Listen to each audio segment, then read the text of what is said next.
Bonjour, aujourd'hui nous nous retrouvons autour du Nirupana numéro 29. Un entretien qui a eu lieu le 24 mai 1978.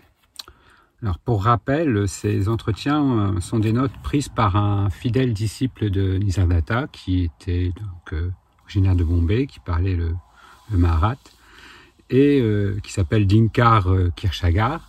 Et au bout d'un certain temps où ce disciple assistait aux entretiens, notamment ceux du soir, donc sans interprète, eh bien, il a montré ses notes à Nisargadatta, et Nisargadatta l'a vivement encouragé à poursuivre ce travail et à même ne pas le faire que pour lui, mais de vraiment consigner le maximum de ce qu'il pouvait capter par écrit pour justement que ça puisse devenir un jour ou l'autre un recueil d'enseignements. Et donc, vous verrez qu'à partir de ce Nirupana-là, le 29, eh bien, il commence à être aussi un petit peu plus étoffé dans ce sens-là. Et voilà, avec donc un peu plus long et plus étoffé, et avec des annotations des fois de Dinkar qui a pris ses notes. Voilà, pour le contexte de ces entretiens. Le temps apparaît avec je suis, et alors tout arrive. Quand il disparaît, rien ne reste. Toujours, je vous le rappelle incessamment, mais voilà, ça n'est pas une croyance, ça n'est pas un concept de plus à rajouter, à opposer à d'autres concepts. C'est toujours une invitation à expérimenter, à questionner. Toujours les 3 étapes traditionnelles de déjà écouter, ensuite questionner, mais dans le bon sens du terme, c'est-à-dire méditer, poser des questions s'il y a des doutes, revenir, le maturer, le laisser prendre racine en soi, en faire une expérience vivante, et ensuite vivre à partir de cela, c'est-à-dire vraiment réaliser ces enseignements. Et en fait, plus que les enseignements à ce moment-là, voilà, réaliser cette évidence que nous avons pu découvrir en nous. Ce n'est pas possible d'être totalement sans préoccupation, parce que c'est inhérent à la nature du temps. Nature du temps, nature de la manifestation, nature de la conscience qui s'identifie. C'est de cela qu'il s'agit ici. Nous sommes juste des spectateurs impuissants. Les choses arrivent telles qu'il se doit. Spectateur impuissant, c'est la phase de témoin de ce qui est. C'est pas une impuissance dans le sens de ne rien pouvoir faire et de ne pas pouvoir agir. C'est une impuissance dans le sens de laisser se déployer ce qui doit se faire, ce qui doit être. Les choses arrivent telles qu'il se doit. Toutes les affaires du monde se font spontanément. Rare est celui qui examinera et délibérera sur cette question. Nous évoluons dans notre vie quotidienne uniquement sur la base de ce que nous avons lu et entendu.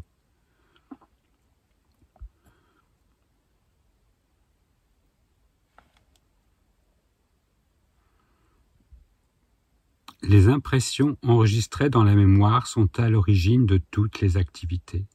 Cela se fait automatiquement. Voir toute cette part d'informations, de conditionnements divers. Nisargadatta développera ça ensuite avec les termes plus particuliers des gunas, qui sont ces forces de manifestation aussi. On peut le voir avec les éléments. Quelle que soit la cosmogonie, on voit toujours, finalement, on revient toujours à ce phénomène d'information qui va se déployer, qu'elle soit considérée comme universelle, personnelle, qu'elle soit considérée comme génétique ou conditionnée, peu importe. Une somme d'informations à travers laquelle la conscience se manifeste. Cependant, nous avons oublié notre vraie nature. Notre comportement est celui d'un roi se comportant comme un mendiant dans un rêve. À l'état de veille, nous avons la connaissance, mais il y a aussi l'enchevêtrement des trois gunas. Voilà. Menez à bien votre activité quotidienne, mais rappelez-vous qu'elles sont éphémères. Ne pas vouloir rendre l'éphémère intemporel et inversement ne pas objectifier l'intemporel pour le rendre faussement accessible comme un objet, et on voit bien voilà que à partir du moment où on rentre dans cette saisie, eh bien à chaque fois cela nous échappe, et bien heureusement, bien heureusement.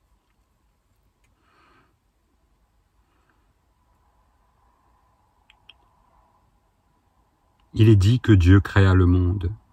C'est notre propre conscience.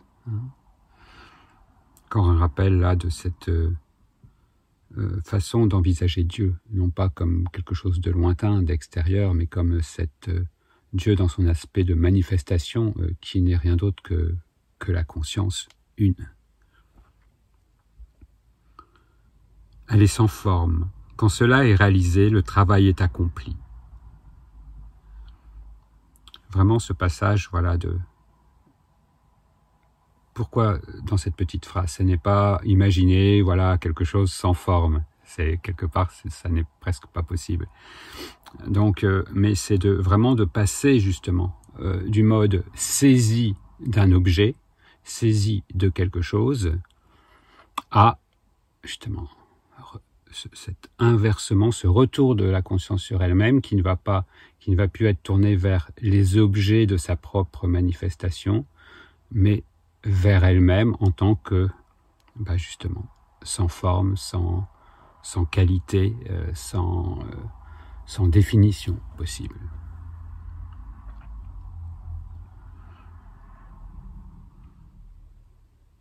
Quand cela est réalisé, le travail est accompli. Évoquez-vous libre et sans corps. Pas en tant que quelqu'un libre et sans corps, en tant que, justement, cette conscience. Contemplez le contemplateur. Tout est dit par le Verbe, au Verbe, à travers le Verbe. Toutefois, votre véritable nature est différente. Le Verbe créateur, toute la manifestation, est dit par le Verbe, au Verbe, à travers le Verbe. Une seule et même manifestation, un seul et même mouvement, une seule et même, on pourrait dire, révélation de soi à soi. Toutefois, votre véritable nature est différente. Votre Verbe pur vous purifiera-t-il ou sera-t-il lui-même purifié? Y a-t-il une seule part de vous qui ait besoin d'être purifiée? Vous ne pourrez réaliser cela tant qu'il y a le désir suivant. Mon bien-être doit être atteint, je dois en retirer un bénéfice. La vérité ne peut pas être un objet de connaissance. Tout ce qui est passager ne peut être qu'un objet à connaître. Tant qu'il n'y a pas de silence dans la méditation, le niveau correct n'est pas atteint. Le silence n'est pas quelque chose ce silence-là, c'est pas un silence à essayer de produire et encore d'arriver à quelque chose. Ça peut se faire, mais ça n'a qu'un intérêt tout à fait relatif. C'est de bien comprendre qu'il s'agit là du silence d'arrière-plan, qui est déjà là. C'est pas un silence à créer, c'est un silence qui est déjà là, puisque pour qu'un mot, même une phrase, ce qui est dit là soit entendu, il faut bien qu'il y ait un silence derrière. Et ce silence-là n'est pas créé, il est là. Vous pouvez en faire le constat là, immédiatement. Et ce vrai silence, c'est pas ce silence qui est dépendant du fait qu'il y ait des voitures qui passent, que le chien arrête d'aboyer ou que je ne sais quoi. C'est le silence qui est derrière même ces bruits passagers éphémères. Donc le véritable silence qui est contacté en méditation, c'est celui-là. Et c'est pour ça qu'on parle d'atteindre le niveau de silence. Mais c'est de retrouver ce contact conscient avec ce qui est déjà là. Et pas d'essayer de plus bouger, de même plus respirer ou je ne sais quoi. C'est bon, oui, ça peut avoir un certain intérêt pour dans certaines pratiques pour atteindre certains états, mais c'est de l'ordre de l'expérience. Là, l'invitation, ce n'est pas de faire une expérience, c'est de faire le constat de ce qui est déjà là. Avant les expériences, le support, la trame des expériences.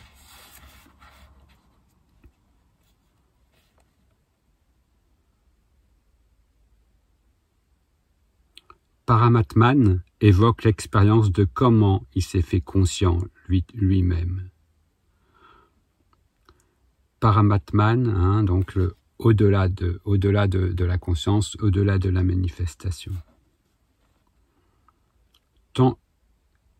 Comment il s'est fait conscient lui-même, cette propre, ce non manifesté, ce non conscient qui se fait conscience et se manifeste. Tant que vous allez en tant que conscience identifiée, en tant que forme corporelle, votre identification est celle d'un jiva.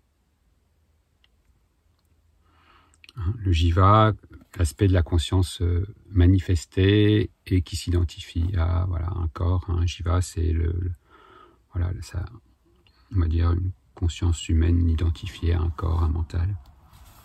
Jiva et Shiva sont deux noms donnés pour l'état où il y a action. La capacité du jiva sont limitées au corps, puisqu'il y a identification au corps, au mental, à ce qui est moi et ce qui n'est pas moi. Shiva, conscience pure, est sans forme et sans attachement.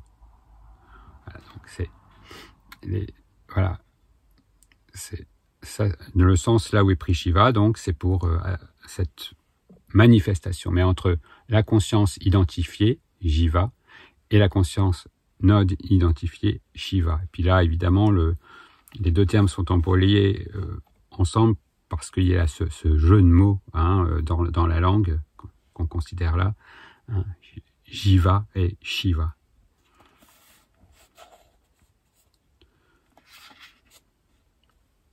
La compréhension atteinte par l'écoute est Parabrahman.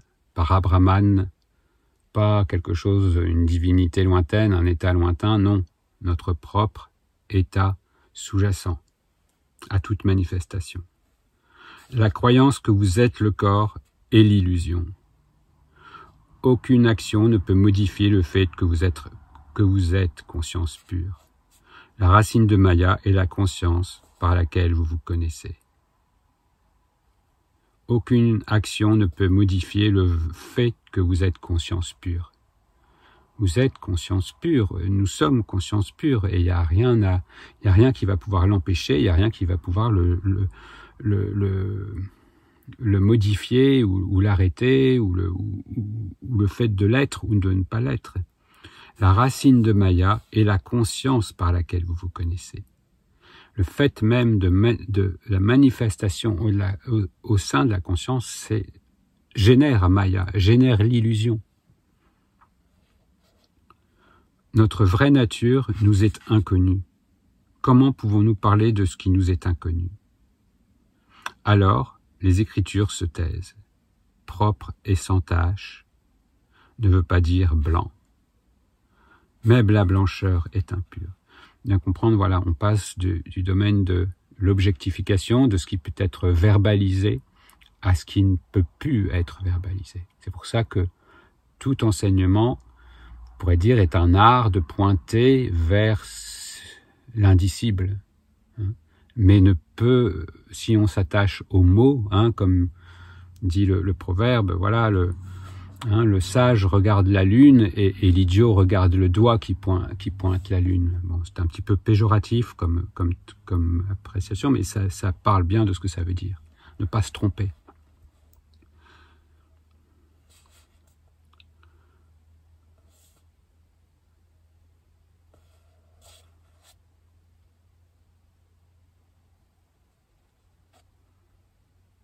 Le lotus qui sort du nombril, la source, symbolise notre conscience. Là,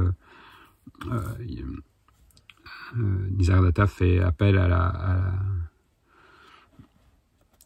la mythologie hindoue et notamment aussi à la naissance de Brahma et voilà, à la manifestation aussi du monde. À partir de la conscience, les 5 éléments, incluant l'espace, sont créés. Quand vous n'aviez pas la connaissance de votre conscience, y avait-il la moindre peur? La conscience à travers laquelle le monde dans son entier a été créé, pouvez-vous la saisir avec vos sens? Toujours cette invitation à passer de l'objectifiable au non-objectifiable. Ce retournement de la conscience. C'est ce mouvement, de quelque manière qu'on puisse le décrire ou l'appréhender, doit vraiment c'est une clé. Voilà, c'est vraiment, je dirais, la clé principale de on pourrait dire, ce changement de direction. Si vous retenez ce que vous écoutez maintenant, il n'y a rien dans le monde qui puisse vous faire du mal. Pourquoi ? Parce que vous aurez saisi la signification du soi. Le sans naissance n'est jamais né. N'étant jamais né, il ne peut mourir. Et surtout, il est avant, il est le terreau, il est la trame sous-jacente de toute manifestation. Tout ce qui est, tout ce qui peut être perçu, l'est parce qu'il vous êtes avant cela.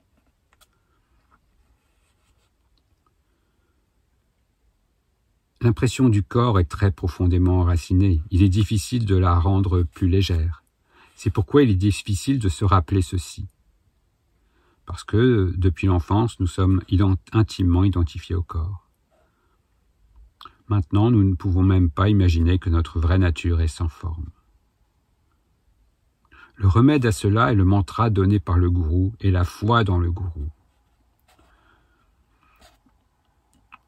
Le mantra donné par le gourou, il s'agit là du mantra qui rappelle justement la vraie nature. Et ça, évidemment, avec la foi portée à ces paroles. C'est juste pour répéter une petite mélodie comme ça, mais sans en comprendre véritablement la signification et sans implication. Bon. Et toujours rappeler aussi cette interface du gourou qui à la fois qui peut être une manifestation physique humaine, mais qui est avant tout ce reflet de temps et d'espace de ce gourou intérieur et de notre appel à nous reconnaître.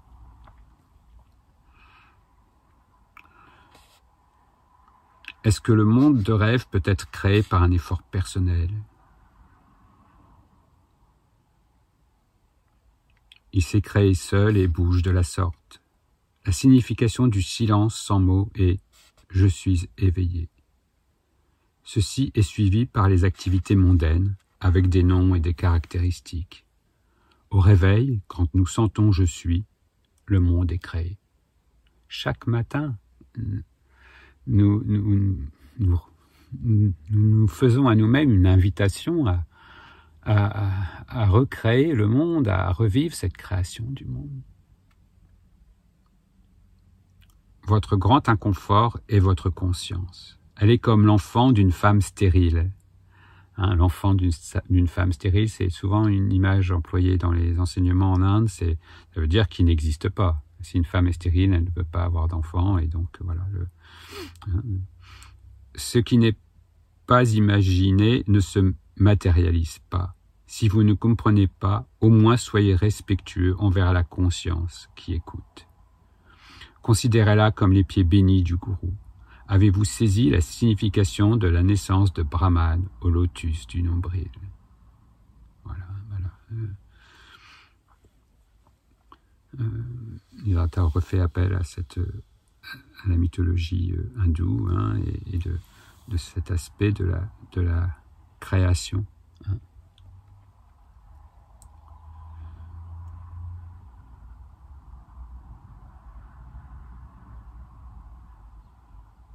considérez-la comme les pieds bénis du gourou. En Inde, traditionnellement, les pieds sont, ou l'empreinte même des pieds aussi, sont toujours considérés comme sacrés. C'est un peu ce qu'on appelle comme si, c'est considéré comme comment on pourrait dire, une partie du corps où la dishka, la grâce du gourou, se répand, se transmet plus facilement.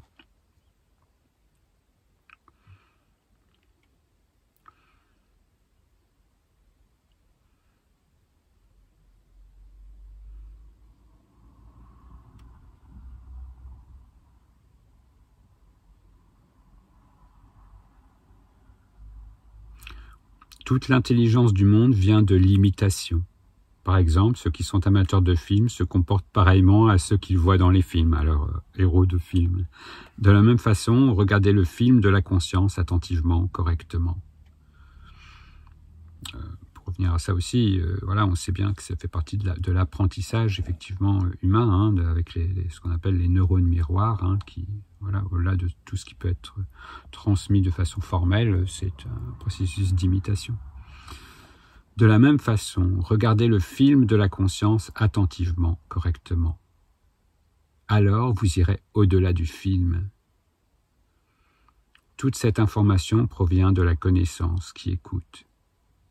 Effectivement, là, il ne s'agit pas de regarder le film pour voir l'image apparente, mais l'invitation que nous fait Nisargadatta, c'est d'aller au-delà du film, au-delà de l'histoire.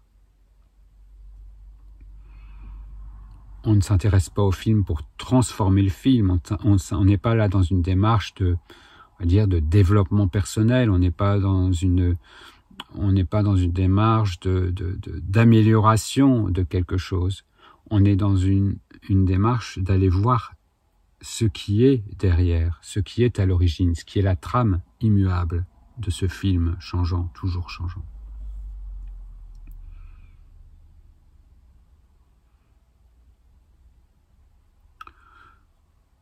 Tout est le résultat du jeu de la conscience. La saveur de notre être à la source est lui, Sri Hari, qui ne peut pas être vu comme quelqu'un ou quelque chose. Vous êtes dans le corps, mais vous êtes invisible par nature. Votre vraie nature est invisible pour les yeux. Un peu comme si il y avait des fois dans les films d'imaginaire ou de science-fiction, l'homme invisible et qui doit se revêtir d'un habit pour être visible. Eh bien, c'est un peu ça en fait, ces habits, mais ces habits pas que d'un corps physique, ces habits de concept, ces habits des 5 éléments, ces habits des gunas, de tous les principes de manifestation, de densification, de manifestation de la conscience sont les habits que nous revêtons pour nous rendre visibles. Et le soir, au coucher, quand nous nous endormons et que nous retournons nous quittons l'état de veille, c'est comme si nous retirions un certain nombre de ces habits. L'état de rêve, nous en retirons qu'une partie, nous retirons, la conscience du corps physique, la perception du corps physique, mais nous conservons certains autres habits qui nous permettent de rêver. Et ensuite, dans les autres états, nous dépouillons vraiment de tous les habits et nous retournons à notre nudité primordiale. C'est-à-dire sans aucun qualificatif.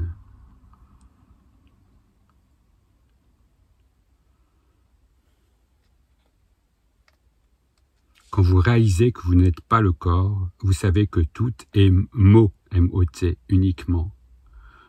Mot, le verbe. Le verbe est dans son aspect, le premier, de vibration. On va retrouver ça avec le son primordial, le Om, le verbe créateur, même le Big Bang est encore une vibration première. La vénération par le mental est la vénération de l'espace par l'espace. La dévotion mentale est plus grande que la dévotion avec le corps. Avant que tout cela se produise, j'étais là.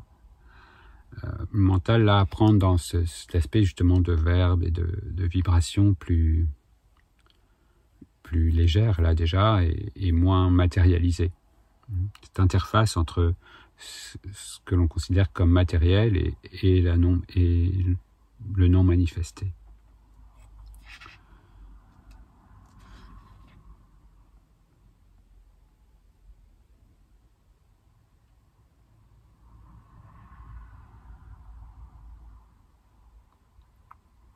Avant que cela se produise, j'étais là. Si je suis la cause de toute chose, alors quelle est l'utilité de tout cela? Ce qui se passe, c'est que cette manifestation imprègne tout et ne reste plus d'individualité. Rappelons-nous,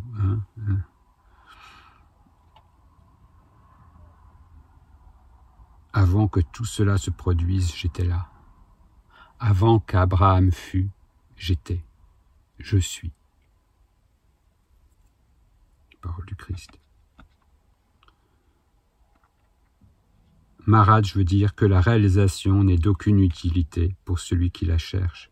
Quand elle arrive, il n'est plus là pour l'apprécier. Bien évidemment, puisque c'est ce personnage, le chemin qui commence par un personnage qui cherche, si la quête va aboutir, eh bien, le personnage se dissout avec cette reconnaissance. Quand l'espace et je ne sont plus différents, où que j'aille sera le lieu où je suis déjà présent. Où voulez-vous aller? Où voulez-vous aller quand tout ce qui prend forme, tous les lieux prennent forme en vous? Si vous allez en tant que corps, ce n'est plus vrai, évidemment. Voilà. Le corps se déplace. Je dois me rendre à tel endroit, cela va prendre du temps, etc. En tant que conscience, les scènes, les événements arrivent, mais évidemment, je ne bouge pas en tant que conscience.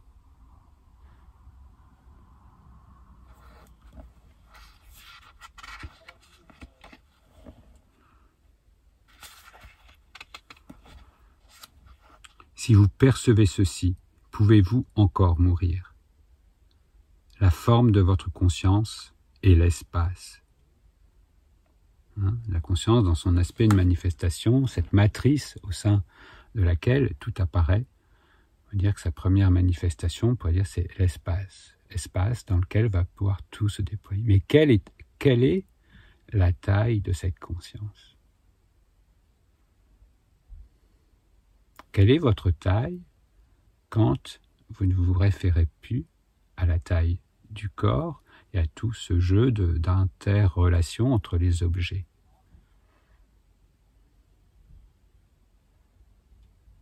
Quel est votre âge maintenant quand vous vous référez à cette simple présence d'être, sans l'histoire d'un homme, d'une femme qui serait né à telle époque et qui va mourir à telle autre époque?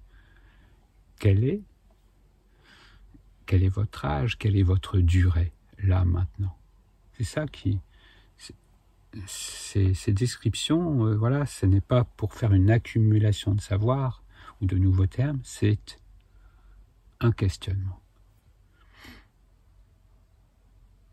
Et même si ce questionnement s'est déjà fait à travers des centaines, des milliers d'êtres, à savoir peut-être des milliards d'êtres, il n'a de valeur que s'il se fait à travers soi maintenant. C'est ça en même temps toute la magie voilà, de cette manifestation.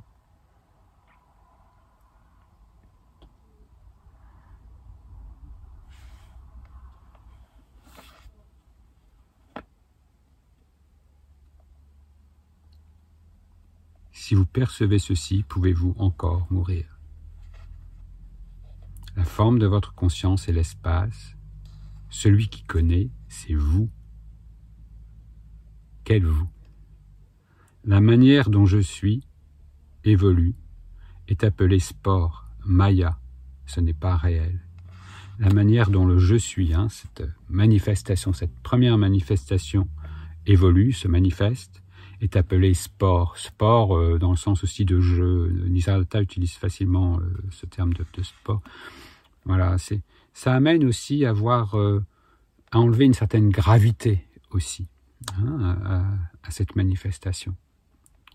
Ce n'est pas réel dans le sens effectivement de quelque chose de dur, solide, séparé, indépendant de notre existence. Sport veut dire amusement, là où il n'y a ni gain ni perte. Notion aussi importante. Quand vous ouvrez le jeu on va dire de Monopoly, bah oui, là d'un coup vous rentrez dans ce jeu, vous avez acheté, vous avez de l'argent, vous allez acheter des maisons, des choses, voilà, vous allez essayer de truander votre voisin, d'en avoir plus que lui, d'en avoir moins, enfin voilà, vous n'en aurez peut-être plus rien, peut-être que vous aurez gagné, mais quand on referme la boîte du jeu, ni gain, ni perte. Voilà, voilà, c'est une image qui peut un peu représenter ça. Bien à vous.